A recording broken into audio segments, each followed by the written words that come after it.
This week, I want to dive into the subject of letting go and forgiveness. This is such an elusive subject, and we want a prescription for it. You want to figure out, how do I get over my ex? How do I just stop thinking about them? How do I stop hurting? How do I let go of that trauma, that pain, that thing? I was speaking to someone recently where I was saying to them, yeah, like, what about the very process of letting go? How do you even do that? Like, what would be the steps that you have taken? Because this guy has been through the ultimate traumas. Like, we're talking assaults, abuse, etc. And he's so loving and kind and open-hearted, and he's living his dream. And he's just such a beautiful human. And he said to me, Mark, the very act of trying to let something go holds on to the thing you're trying to get rid of. So the very act of trying to let it go reinforces its existence. And I was like, oh my God, that's so true. So the more we try to let it go, the more we try to double down on something, or like reading another book or a seance or whatever it might be, ayahuasca, mushrooms, who knows what we're doing. The more we reinforce its existence, the more resistant it seems to be to being let go of. And so I always ask people, if you're trying to let something go, just ask yourself, what is it holding you back from doing? So the existence of the thing you've been through, how is that holding you back in your life? Because very often we don't let ourselves love again. We don't let ourselves open our hearts again. And I think one of the craziest things is we do that as a way of sort of getting back at the people in our lives. So like, if we had a crappy childhood, we then, want to prove to our parents, look how much you messed me up. Look, I'm going to cause all these issues. I'm going to stay in my like teenager rebellious phase, and as an adult, I'm going to stay in my traumas. But two people can have gone through the exact same experience, and one can come out completely transformed and make it be the moment that everything changed in their lives and be the place that they resourced from. And another person, it could be the reason that they're an addict. And I'm not moralizing either position. I'm just saying that both are available to us. But if we've never witnessed, like let's say in our family system, we never witnessed someone take that pain, that struggle, and actually use it to transform their life, then how would we know how? So that's why we have to learn from people. We have to watch videos. I mean, for me, a lot of that was learning from someone like Tony Robbins, right? Because you think about like the very act of wanting to take an experience that you've had in your life and make it be this moment that actually transformed you and became your purpose and your passions.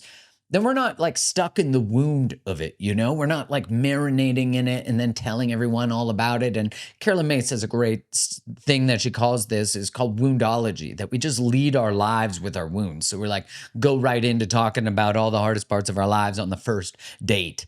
But, I really think about the difference between oversharing and vulnerability is that oversharing is someone hasn't earned the right to our story yet, and we're still telling them it. And it's because we have the self-perception that they might not love us if they find this thing out about us. So we kind of have this energy like, well, I'm just going to be who I am. I'm just going to share what I feel. I'm just going to say what I want. But that's not coming from an energy of integration. That's actually coming from a wall. You can feel the energetic of it. It's like, this is just who I am. And we all know those people, and we know when we've been those people. But vulnerability really comes from, you can share a thing that you've been through, but you share the wisdom that you garnered from it.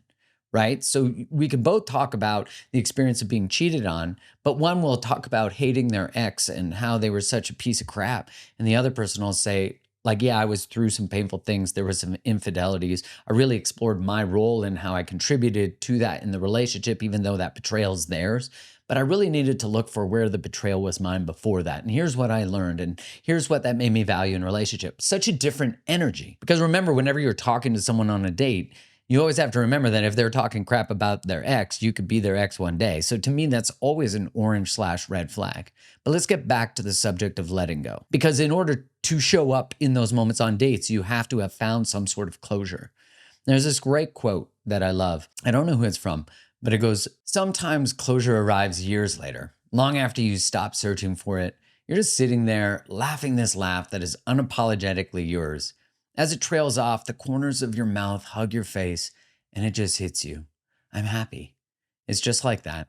With no fanfare or epiphany, suddenly you are grateful for goodbyes that carried you to this moment, to the space you are now holding. What a powerful place it is to get to that, right? Where we can just feel it sort of float away from us. And that's why I don't believe that you can just like get rid of the suffering that comes from something, because I think that's meant to move through you. I think the grief and the anger is meant to actually change you, to create boundaries. It's meant to actually hold you down on the earth. So you have to be present. You have to actually pay attention, and this real recognition that the really deepest parts of your soul, of your being, you really get to meet in those stages of grief and those processes of loss. There's such a beautiful density to them, and you can't question that. It's in that sadness. And I always think it's so fascinating that the chemical composition of tears of sadness are different than tears of joy. So there's a process that's happening in your being through that. And we have to trust that. We have to trust that. Now, I think there's a lot of things we can do to prevent ourselves from moving on, to prevent ourselves from closure. One is that resentment kind of, I'm going to get you back. I'm going to prove to you how much you effed me up. And because I'm going to show you how much you screwed me up, then I'm just going to never love again, never going to have fun again. I'm going to become unhealthy. I'm going to show you, right? Instead of actually using that same energy, which can come from like, F you, I'm going to change my life. You could either use it to become the worst version of yourself or the best version of yourself. It's a choice. And so I think there's very much things that we can do that prevent us from moving on. So we have to ask ourselves the question, what is the benefit that we're getting by holding on? Because there is a benefit. There has to be a benefit or you'd let it go. And usually that benefit is something like, it's going to prevent me from getting hurt again, right? Like unconsciously. What a brilliant thing for the subconscious. And this is what children, when we get really hurt as children, this is what we end up doing as adults. We repeat the relational patterns because we don't want to get hurt really significantly again. So we come up with defense strategies like criticism, stonewalling, defensiveness, right? Contempt. The 4 horsemen of the apocalypse from the Gottmans, those are all strategies that we have to prevent ourselves from getting hurt, but yet they just keep us in the prison of pain, of a pattern that we haven't yet figured out how to move beyond because we're not ready to let it go. And we're not ready to let it go because we haven't developed the skill set we would need to trust ourselves to walk past the wound. The suffering of that moment that you experienced, you would ask it, what would I need to learn to be able to walk by this suffering? What would I need to learn? What skill set would I need to have? Would it need to be that I need to find my voice, that I need to be able to express myself? Or maybe I need to be a little softer. Maybe I need to let more love in. Maybe I need to learn how to trust my body again. Maybe I need to learn how to communicate on a much better level. Maybe I need to learn how to take responsibility for my life and recognizing that, hey, listen, you listening to this, watching this, that every relationship that you are in your life, you are saying yes to on some level, right? And you are the common denominator in all your relationships. So that is great news because you can change it then. That means you can change it. And the other part of that is that they're just patterns. They're not who you are. But we very much define ourselves by these things. Letting something go when we need to is really an act of trust, right? It's an invitation to connect with how the universe works, right? Because the universe has no problem. It's the fall, right? The universe has no problem in the season of the fall of letting things go. It doesn't say, I'm going to try to hold these leaves a little longer. No, it says, okay, trust. And it lets go. And then it goes into this state of recoil, right? Animals like the squirrels and the bears and all these things go into hibernation. And we as humans used to slow down, but we chase summer now. And this is the same thing that short form content does to us, is we're constantly chasing elation and excitement. And when we're in short-term relationships and all of that kind of stuff, we're really just chasing elation. We haven't figured out how to be in the stillness, in the mundane. This is the same thing as standing in line at Starbucks and not reaching for our phone. We don't realize that these things that seem like they were just passing moments that could be used to do something else, we were actually building a skill set. And that skill set was to stay in the moment longer than we ever had before, because that is the same moment that's required to be in love. That's the same moment that's required for long-term love, but it's also the same moment that requires for self-reflection to be able to actually consider, is this relationship a match or not? To be discerning when we're in the dating process or if we've grown apart. A lot of us can just anesthetize the distance we have with other people just by consuming short-form content, because the elation we get from it or the distraction we get from it is really unconsciously a strategy to not have to be with our reality, because then we'd have to confront it, we'd have to make hard choices, and then we'd have to actually grow and change. And this is part of being an effing adult, right? And I say that with conviction because I'm like, all the things you're upset about, you could change your life. All the things I complain about, I could change my life. I get that. And sometimes we forget. We forget because life becomes overwhelming, but there is a seed within you that remembers, that goes, yeah, this guy's talking some talk. He's telling the truth. And I need to actually say, this is what I want to create, because all the limits that you have about what's possible for your life, I'm not going to negate that the things you've been through in your life, the cultural things, all of it, of course they're going to have an impact on you. But we either get to decide that that's the end or it's the beginning. We get to decide that that's the limit we're going to place upon ourselves because other people have placed this limit upon themselves. So this very act of letting go, of trusting, this is demonstrating that you understand that nothing meant to be ever needs to be forced, convinced, or coerced. When we get into that place in relationship, that's when they flow, because then we stop chasing people and now we don't even have the energy of our wound trying to pursue them. Like, I need you to choose me. I've always needed someone to choose me. I needed my mom to choose me. And can you just complete this for me? And you can feel the frenetic energy of the wound. That's not groundedness. So when you finally get present to that and you learn how to trust that you never have to chase what's meant for you, then wow, there's a relaxation that happens. It's not constriction, because nothing meant to be in your life will ever require that you have to abandon yourself to get it. Hear that again. Nothing meant to be in your life will ever require that you have to abandon yourself to get it or keep it. Great love actually asks you to be more of who you are, not less. That's such a simple truth. Great love, really healthy relationships demand that you be more of yourself, not less of yourself.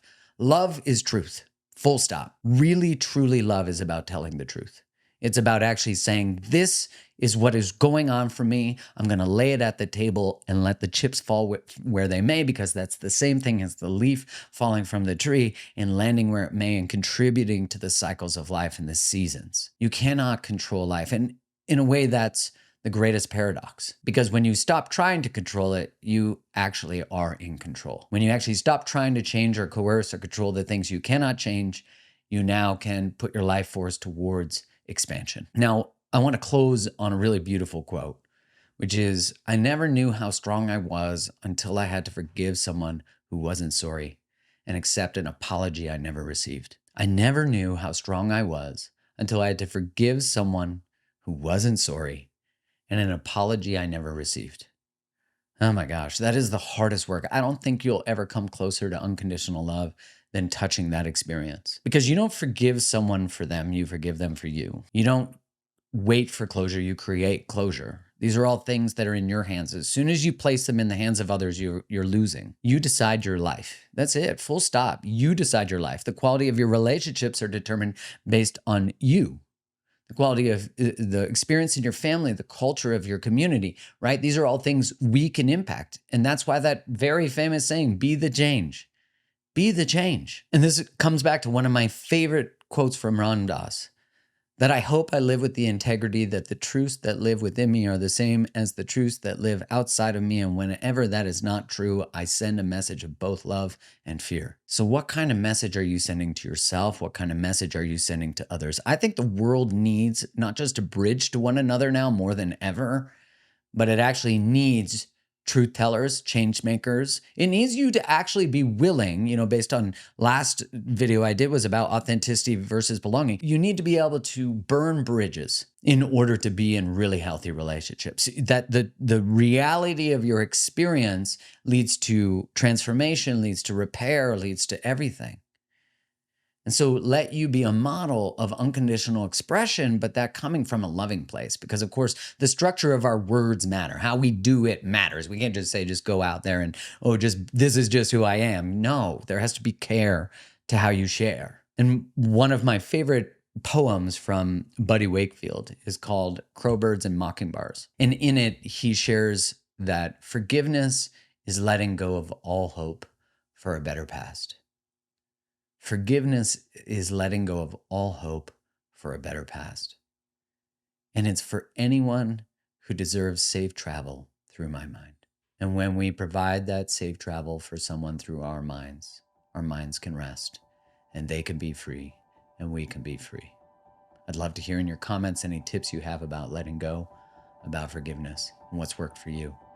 And I want to send you love as you navigate this thing called life. Hit the like button, subscribe, and share. Much appreciation for your support. And I'll see you next week.